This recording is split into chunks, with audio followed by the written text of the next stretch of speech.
Now to Victoria, polling booths across the inner city Melbourne seat of Macnamara are still experiencing some lengthy queues as Australians continue to cast their ballots before 6 p.m. Our Victorian political reporter Simon Love joins us live now from Port Melbourne. Simon, looking at your shot, there's a fair bit of green in the background there. Yeah.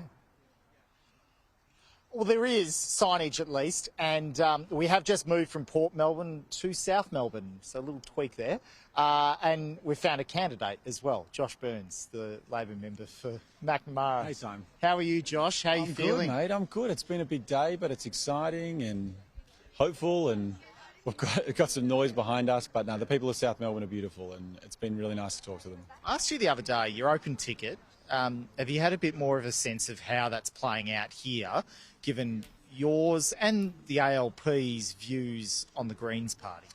No, not really. Most people, when you talk to them, they talk about what matters to their family, their friends and their community. And it's interesting, the Greens have decided to do the same thing in Deakin, where they're running an open ticket in Deakin. And yeah, there's a little bit of hypocrisy for them, but whatever. We're just focusing on the people, and we'll keep working hard. And in terms of your feelings now, with, what are we now, just under 4 hours till the polls close, you are going for this seat for a third time. Do you feel a little bit more that tonight's a little bit more of a toss-up about the result here versus the last two elections? Who knows? We'll find out when the votes come in, but all we can do is just work hard and work hard for the rest of the day, and then hopefully we can keep getting back to work. But as I said, my focus is the people.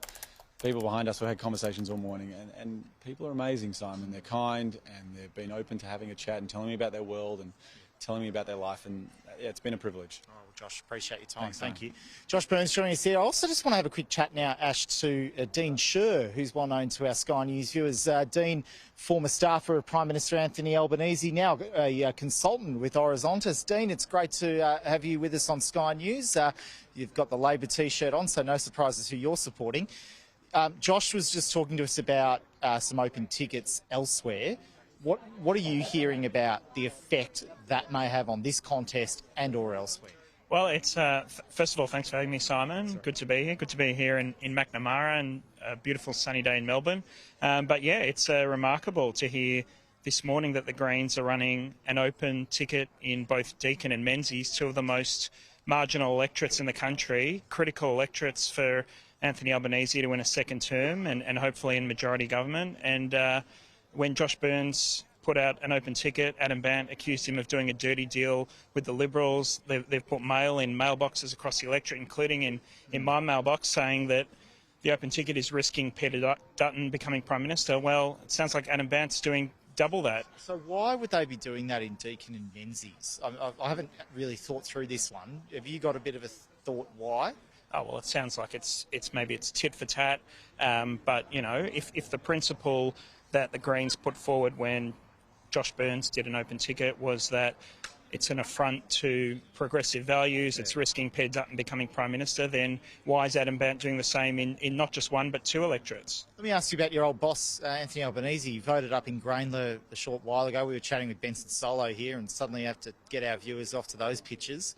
You're no longer in the PMO, but you know how the office works and know how he works as a Prime Minister.